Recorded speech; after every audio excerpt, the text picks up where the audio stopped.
हवा भी देख सकते हैं वो कोई मशाल में है।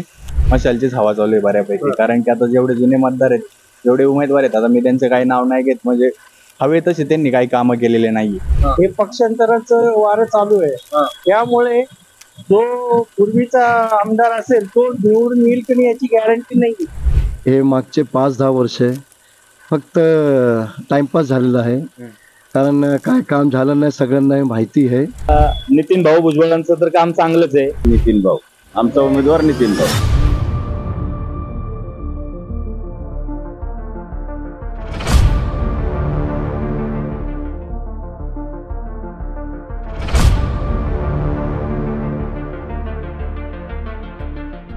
आता राज्यामध्ये विधानसभा लागणार आहे. तुम्हाला वडगाव शेरीमध्ये कुणाचं वातावरण, ते कुणाच्या बाजूने वातावरण आहे असं वाटतंय? सध्या तर आमचे नितीन भाऊ भुजबळ कडूनच आम्ही त्यांनाच आपलं मत जाणार आमचं. आता त्यांचं कसं आहे, त्यांनी समाज कार्य चांगलं केलेलं आहे. लोकांच्या कुठल्याही कार्यक्रमासाठी धावून जातात, कुठलीही काही असेल अडचण त्यासाठी उभे राहतात. आता बघू, सध्या तर आता आम्ही नितीन भाऊकडेच आहे. हवा म्हणण्यापेक्षा सध्या तरी आम्ही खूप जवळचा आमचा माणूस नितीन दादांना ओळखतो, कारण गेले 5-10 वर्षापासून दादांचं आम्ही खूप जवळनं काम पाहत आहे. त्यांनी केलेलं त्यांच्या वार्डामधलं काम, प्रभागामधलं काम हे खूप जवळनं पाहिलेलं आहे, आणि काम करण्याची पद्धत, लोकांशी त्यांचं असलेलं एक ऋणानुबंध हे आम्हाला खूप स्पर्श करून जातं. दादांना उमेदवारी जर भेटली तर नक्कीच असं वाटतं की दादांचा विजय हा निश्चित होईल. तो अभी सद्या अगर जैसे मैं अब बताना चाहूँगा कि जो हवा अभी देख सकते हैं वो कोई मशाल में है। तो जैसा कि आज जितनी जगह रास्तों पे देख रहे हैं हम अभी, उस वजह से हर जगह मशाल ही दिख रही है मुझे तो उस कारणवश मुझे लगता है कि मशाल का आने का पॉसिबिलिटी चांसेस है। काय बघून मतदान करणार आहे? पक्ष बघून नाही करणार, माणूस बघून करणार. काय मग काय कोण दिसतात माणसं तुम्हाला? माणसं भरपूर आहेत, पण बाप्पा पटण्याची शक्यता आहे. बापू पठारेचे. तो तरी शिवसेनेनं पण दावा केला इथं. शिवसेनेने करू द्या, कोणी करू द्या, बाप्पा पटण्याच लागणार आहे. आता तसं बघायला गेलं तर वडगाव शिरीत मशाल म्हणूनच भरपूर मशालचीच हवा चालू आहे बऱ्यापैकी, कारण की आता जेवढे जुने मतदार आहेत, जेवढे उमेदवार आहेत, आता मी त्यांचं काही नाव नाही घेत, म्हणजे हवे तसे त्यांनी काही कामं केलेले नाही. म्हणजे आता आम्हाला नवीन उमेदवार म्हणून आम्हाला नितीन भाऊ भुजबळ त्यांना बघायला आवडेल. आता कोण इच्छुक आहेत आता मला काही एवढी कल्पना नाही, पण आता मला जसं कळतंय लहानपणापासून, आता नितीन भाऊ भुजबळ हे बऱ्याच दिवसापासून काम करतात.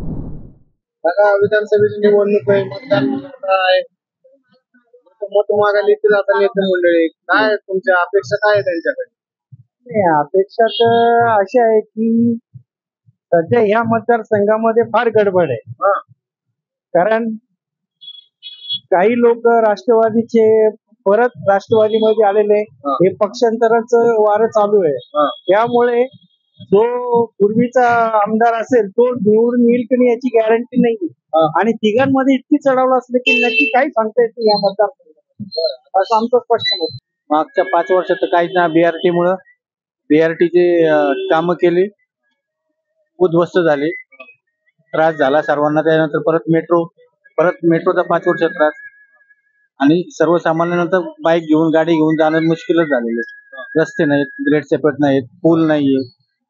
इथून मुंडव्याचा पूल जरी क्रॉस करायचा म्हणलं तर किमान अर्धा तास लागतो. सबसे प्रॉब्लम होता है सर, रोड कंजेशंस का है सबसे पहले मेन मुद्दा।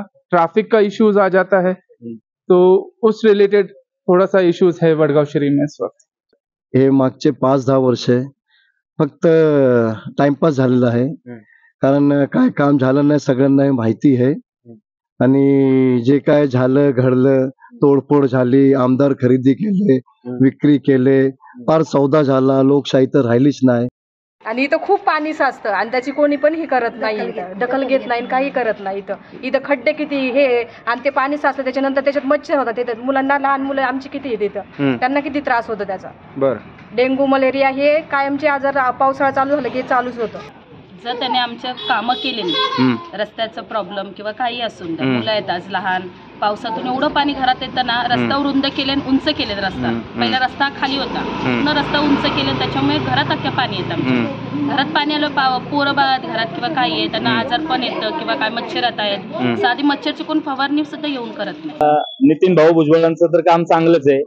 आता कल्याण नगर झालं, विमाननगर झालं, वडगाव शिरी झालं, साईनाथ नगर झालं, या ठिकाणी जेवढे रिक्षा चालक मालक आहेत, रिक्षा चालक मालकांसाठी ते 15-20 वर्षापासून काम करतात. माझ्याकडे सुद्धा रिक्षा आहे, हे फिनिक्स मॉल पाशी आमचं स्टँड आहे, तर त्या ठिकाणी भरपूर भाऊंची मदत असते रिक्षावाल्यांना.